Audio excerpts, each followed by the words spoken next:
ಅದಕ್ಕೆ ಏನಾದ್ರು ಫ್ರೀ ಇದೆಯಾ? ಪರ್ಸನಲ್ ಸೆಕ್ರೆಟರಿ ಹೇಳಿ, ಎಷ್ಟು ಫೋನ್ ಬರ್ತಾ ಇದೆ ಸ್ವಿಚ್ ಆಫ್ ಅಂತ ಅಂದ್ಬಿಟ್ಟು ಹೇಳ್ತಿದ್ದೀರಾ? ಒಂದ್ ಸೆಕೆಂಡ್. ಈಗ 100% ಇದೆ ಬ್ಯಾಟ್ರಿ. ಕರೆಕ್ಟ್ ಆಗಿ ಇನ್ನೊಂದು 1 ಅವರ್ಗೆ ಮತ್ತೆ ಸ್ವಿಚ್ ಆಫ್ ಆಗುತ್ತೆ, ಅಷ್ಟು ಕಾಲ್ಸ್ ಬರುತ್ತೆ. ಈಗ ನೋಡ್ಕೊಡಿ, ಇವಾಗ ಜಸ್ಟ್ ಆನ್ ಆಗಿರೋದು ನೋಡ್ಕೊಡಿ ಹಂಗೆ ಫೋನ್ಸ್ ಹೆಂಗ್ ಬರುತ್ತೆ ಅಂತ. 3 ದಿವಸದಿಂದ ಮಾತಾಡಿ ನೋಡಿ, ಇಲ್ಲಿ ನೋಡಿ, ಇಲ್ಲಿ ನೋಡ್ಕೊಡಿ. ಇದನ್ನ ಹಿಂಗೆ ಕಟ್ ಮಾಡಿದ್ರೆ ಹಂಗೆ ಇನ್ನೊಂದು ಕಾಲ್ ಹಂಗೆ. ಬೇಡ ನನಗೆ ಫೋನಲ್ಲಿ ಮಾತಾಡಿ ಸಾಕಾಗ್ಬಿಟ್ಟಿದೆ ನಿಮ್ಗೆ. ಅಲ್ಲ, ಈ ವಾಟ್ಸಪ್ ತೋರಿಸ್ಬೇಕು ನಿನಕ. ಏನಂದ್ರೆ ಅವ್ರು ಕೊಡೋ ಪ್ರೀತಿಗೆ ನಾವು ಇದಾಗ್ಬೇಕಣ್ಣ. ನೋಡ್ರಿ, ಮಿಷಿನ್ನಾಗ ಹೋದಂಗೆ ಓದ್ತದೆ. ನೋಡಿ, ಒಂದು ಸ್ಟೇಟಸ್ ಹಾಕಿದ್ರೆ 1 ಲಕ್ಷ ಜನ ನೋಡ್ತಾರೆ. ಇಲ್ಲಿ ನೋಡಿ, ದಯವಿಟ್ಟು ಈ ಮೆಸೇಜ್ ಮಾಡಿರೋರ್ಗೆ ನಾನು ಒಂದೇ ಕೇಳೋದು, ನಾನು ಸ್ವಲ್ಪ ಫ್ರೀ ಆದ್ಮೇಲೆ ಮಾಡ್ತೀನಿ. ಎಲ್ಲಾರ್ಗು ರಿಪ್ಲೈ ಮಾಡ್ತಾರೆ, ಬಟ್ ನೋಡಿ ವಿಡಿಯೋದಲ್ಲಿ ಹೇಳ್ಬಿಡಿ ಅದನ್ನ ಮಾಡೋಕ್ಕಾಗಿಲ್ಲ ಅಂತ. ಯಾವ ನಂಬರ್ ರಿಪ್ಲೈ ಮಾಡೋದು, ಯಾವ ನಂಬರ್ ಕಾಲ್ ಬರುತ್ತೆ. ಇಲ್ಲಿ ನೋಡಿ, 7,612 ಮೆಸೇಜ್ ಬಂದಿದೆ ಸರ್. ಇವತ್ತಾ ಇಲ್ಲ ಬಂದ ಮೇಲೆ? ಇವಾಗ 1 ಅವರ್ ಆಫ್ ಮಾಡಿದ್ದೆ. ಕಾಲ್ಸ್ ನೋಡ್ರಿ, ಇಲ್ಲಿ ನೋಡಿ, ಇಷ್ಟೊಳಗೆ ರಿಸೀವ್ ಮಾಡಿರೋ ಕಾಲ್ಸ್. ಇದು ಟ್ರೂ ಕಾಲ್ ಕಾಲ್ಸ್ ನೋಡಿ. ಅಲ್ಲ, ಅಲ್ಗೂ ಎತ್ತವ್ರೆ, ಎತ್ತಿ ಮಾತಾಡಿ ಒಂದೊಂದು ಮಾತಾಡಿ. ದಯವಿಟ್ಟು ನಾನು ಎಲ್ಲಾರ್ಗು ಬೇಜಾರು ಮಾಡ್ಕೊಂಬೇಡ್ರಿ. ನೋಡ್ತಾ ಇದ್ರಲ್ಲ ನೀವೇ, ಈ ಬಿಸಿ ಇದರಲ್ಲಿ ನೋಡ್ರಿ. ಇನ್ನ ಹೂವಾರಗಳು ತಗೊಂಬರೋರು ಬರ್ತಾನೆ ಅವ್ರೆ. ಅಣ್ಣ ಬರ್ರಿ.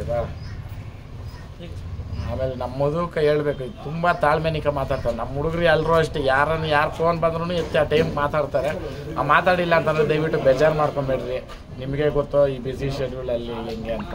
ಯಾವತ್ತೂ ನಿಮ್ಮವನೇನೆ ಬಂದು ಆರಾಮಾಗಿ ಮನೆ ಹತ್ರ ಮಾತಾಡ್ಸ್ಕೊಂಡು ಹೋಗ್ರಿ, ಫ್ರೀ ಇದ್ದವಾಗ ಅಂತ ಹೇಳ್ತೀವಿ. ಸಪೋರ್ಟ್ ಹಿಂಗೆ ಇರಲಿ, ನಾನು ಯಾವತ್ತೂ ನಿಮ್ಗೆ ಚಿರೋದಿಲ್ಲ. ಹಾಂ, ನಮಸ್ಕಾರ ಹೇಳಿ. ಫೋನ್ ಕೊಡೋಣ,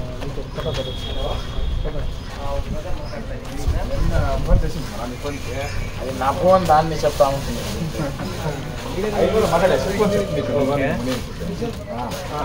అది మూగు ఈ కొంత చిన్నోళ్ళు వస్తాను.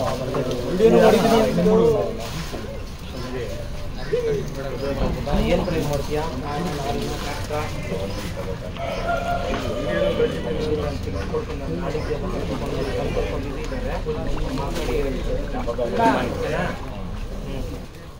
ಸರ್ ನಮಸ್ಕಾರ ಹೇಳಿ.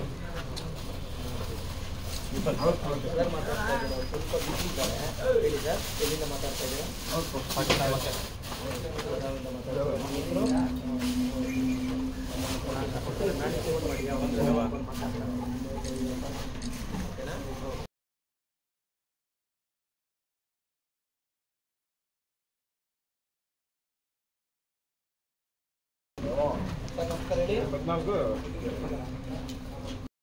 ಹಾಲು ಕುಡಿದ್ರು ಸೇಮ್ ಅದೇ ಅನ್ಕೊಳ್ತಾರೆ ಅಂತ ಆ ರೈತರ ಭವನೆಲ್ಲ ಹುಟ್ಟಿದಾರಲ್ಲ, ಅದು ಬಹಳ ಖುಷಿ ಆಗ್ತದೆ.